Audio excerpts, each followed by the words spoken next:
आज हम जिस मूवी की बात करने लगे हैं उसका नाम है पैसेंजर। इसका जॉनर है साइंस फिक्शन और इस मूवी में 5000 लोग दुनिया से यानी अर्थ से किसी और जगह पे जा रहे होते हैं एक स्पेसशिप में, और वो स्पेसशिप जो होती है वो ऑटो पायलट पे होती है, क्योंकि इस स्पेसशिप में जितने भी लोग हैं वो सब सोए हुए हैं। और वो सोए इसलिए हुए हैं क्योंकि दुनिया से उस जगह पे जाने के लिए 120 साल का अरसा लगना है।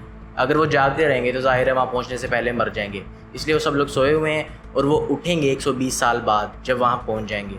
और वो सब लोग एक कंटेनर में सोए हुए हैं, वहाँ से जब उठेंगे तो उनकी एज सेम होगी, उनकी फ़िज़िकल अपीयरेंस सेम होगी, सब कुछ सेम होगा। 30 साल बाद जब 30 साल का सफ़र स्पेसशिप कर लेती है, उसके बाद स्पेसशिप पे खलाई पत्थर कुछ बचते हैं आके, जिसकी वजह से स्पेसशिप में कुछ एरर आता है और उसमें एक इंसान जाग जाता है जिसका नाम होता है जेम्स। अब वो जो कंटेनर होता है वो जेम्स को बताता है कि आप 120 साल बाद उठें, क्योंकि कंटेनर को बताया ये गया होता है कि जब इंसान उठेगा तो 120 साल हो गए होते हैं, लेकिन जेम्स 120 साल बाद नहीं उठाता और ये बात जेम्स को भी नहीं पता होती। अब पूरी स्पेसशिप में सिर्फ एक इंसान उठा है जिसका नाम है जेम्स, और वो उठा बड़ा एक्साइटेड है कि मैं नई दुनिया में पहुँच गया और ये सब कुछ, लेकिन कुछ देर बाद उसे पता लग जाता है कि 120 साल नहीं हुए, अभी तक सिर्फ 30 साल हुए और 90 साल अभी बाकी हैं। और जब उसे इस चीज़ का एहसास हो जाता है कि वहाँ पहुँचने से पहले मैं मर जाऊँगा। अब वो इस चीज़ को सॉर्ट आउट करने के लिए बड़ी कोशिश करता है कि दोबारा किसी तरह सो जाऊँ, लेकिन उसे कोई हल नहीं मिलता। अब जेम्स को स्पेसशिप पे कोई और मिलता है, लेकिन वो इंसान नहीं होता, वो रोबोट होता है, लेकिन उसकी अपीयरेंस और वो सब कुछ काफ़ी इंसानों जैसा ही होता है। अब जेम्स अब ये सब कुछ ढूंढ ही रहा होता है कि उसे एक मशीन मिलती है जिसके थ्रू वो ज़मीन पे मैसेज भेज सकता है। अभी वो मैसेज सेंड करता ही है तो मशीन बताती है कि ये मैसेज जो है वो ज़मीन पे 19 साल बाद आएगा, और इसका जो रिप्लाई है आपको वापस आएगा वो 55 साल बाद आएगा। जेम्स आप फिर नहीं जी। अब जेम्स ये फ़ैसला कर लेता है, वो मशीन से बात करके, जो मशीन उसे रोबोट मिलता है उससे बात करके और सब कुछ वो ये फ़ैसला कर लेता है कि मैं अब जितनी ज़िंदगी रहेगी वो इसी तरह गुजार लेता हूँ। वो जो रोबोट होता है जेम्स उसे अपना दोस्त बना लेता है। अब जेम्स कुछ देर तो वहाँ पे मतलब बास्केटबॉल देखकर और स्विमिंग पूल देखकर और बड़ा अच्छा बेड और ये सब कुछ बड़ा इन्जॉय करता है, तकरीबन एक साल जब वो बड़ा इन्जॉय करता है, एक साल बाद उसे स्पेसशिप में एक लड़की नज़र आती है जिसका नाम होता है अरोरा, और वो लड़की उसी तरह सो रही होती है। अब जेम्स सोचता है कि मैं इस लड़की को उठा दूं, लेकिन जेम्स कहता है कि अगर मैंने इसे उठा दिया तो फिर ये भी जो जिस नई दुनिया पे जा रहे हैं उसके मज़े नहीं ले पाएगी और उसे एंजॉय नहीं कर पाएगी।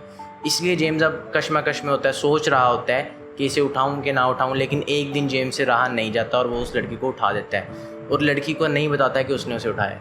अब स्पेसशिप पे सिर्फ 2 लोगों को पता है कि उस लड़की को जेम्स ने उठाया है। जी, 2 लोगों को, एक जेम्स और एक जेम्स का दोस्त वो रोबोट। अब लड़की शुरू में तो एक अननोन होती है, बड़ी अच्छी दोस्ती हो जाती है उनकी। अब जिस दिन जेम्स ने उस लड़की को प्रपोज़ करना होता है उस दिन वो वहाँ पे बैठे होते हैं रोबोट के पास, और जेम्स उधर को जाता है अंगूठी को टाकी शाकी मारने की मैंने प्रपोज़ करना है, और वहाँ से रोबोट सब कम दिखा देते हैं और लड़की को बता देते हैं कि भाई जेम्स ने उठाया भाई तेने। अब जेम्स जब वापस आता है वो लड़की उसे गंदी गंदी माँ बहन की गालियाँ निकालती है और उसके साथ कच्ची करके चली जाती है। जेम्स आप बड़ी कोशिश करते हैं कि उसे किसी तरह मना लें और ये वो, लेकिन लड़की नहीं। अब ये सब कुछ चल ही रहा होता है कि स्पेसशिप में थोड़ी छोटी और ख़राबियाँ आने लग जाती हैं, यानी कि लिफ्ट चलती बंद हो गई, अचानक जहाँ से वो खाना खाते हैं वो खाना बहुत ज़्यादा आने लग गया। अब ये सब कुछ चल रहा होता है और स्पेसशिप में एक और अंकल जाग जाते हैं, वो अंकल स्पेसशिप के कैप्टन होते हैं। अब वो अंकल को जब जेम्स और अरोरा जाके सब कुछ बताते हैं कि स्पेसशिप पे ये हो रहा है, तो अंकल कहते हैं कि स्पेसशिप में ना कोई मसला है। अंकल और वो दोनों मिलके, अब जेम्स और अरोरा की अभी तक कच्ची ही है, अभी तक वो दोस्त नहीं है दोबारा से, अभी तक वो नाराज़ हैं, लेकिन वो मिलकर ठीक कर रहे हैं। अब अंकल जो उठते हैं वो 99% बीमारी होते हैं और वो कुछ देर बाद ही फौत हो जाते हैं। अब जब अंकल साहब मर गए हैं, लेकिन अंकल जेम्स और अरोरा को कुछ बेसिक बातें बता गए हैं कि आप लोगों ने किस तरह से ढूंढना है कि इसमें क्या डिफेक्ट है स्पेसशिप में और उसको किस तरह से ठीक करना है। अब जेम्स और अरोरा वो मिलकर ढूंढ रहे होते हैं। अब जब उन्हें पता लगता है कि ये डिफेक्ट है और उसको इस तरह से ठीक करना है, अब इसका एक ही सोल्यूशन होता है कि उनमें से एक बंदे को बाहर जाना पड़ेगा और वहाँ से जाके ठीक करना पड़ेगा। अब जेम्स जो होता है वो टिपिकल इंडियन मूवीज़ का अमिताभ बच्चन बनता है और वो कहता है मैं बाहर जाके अपनी जान की बलि दे दूँगा। अब जेम्स बाहर जाता है और वहाँ पे जहाँ से स्पेसशिप चलती है ना, अब स्पेसशिप का आप कह लें जो सलेंसर होता है जिसमें से उसको फोर्स मिलनी होती है और उसने आगे को जाना होता है, वहाँ से आग निकलती है। अब वहाँ पे जेम्स खड़ा होता है और अरोरा को कहता है कि स्पेसशिप चला दो, यानी वो जो जितनी भी आग निकलेगी वो जेम्स के ऊपर आएगी।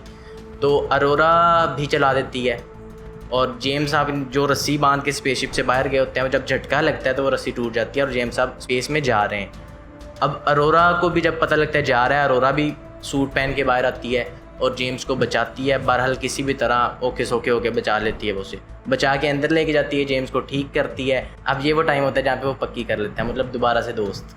जेम्स को एक सोल्यूशन मिलता है कि अब फिर से किस तरह सुलाना है, लेकिन वो एक ही बंदा सो सकता है अब दोबारा से, और वो तब उठेगा यानी 90 साल बाद। 30 साल तो पहले ही गुजर गए, 90 साल बाद एक बंदा और उठ जाएगा, लेकिन वो एक ही बंदा सोएगा, दोनों नहीं सो सकते। अब उस कंटेनर में जेम्स होता है या अरोरा सोती है या दोनों सोते हैं, ये मैं नहीं बताऊंगा, या मूवी जाके देखें और फिर आप लोगों को पता चल जाएगा। हाँ, लेकिन आप अपने अंदाज़े लगा सकते हैं कमेंट सेक्शन में। अगली वीडियो में मिलते हैं अगली फिल्म के साथ। और अगर आपको मेरा कंटेंट पसंद आया तो मेरे चैनल को सब्सक्राइब कर सकते हैं, और अगर कोई रिकमेंडेशन हैं तो कमेंट सेक्शन में बता सकते हैं। Thank you so much. अल्लाह हाफ़िज़।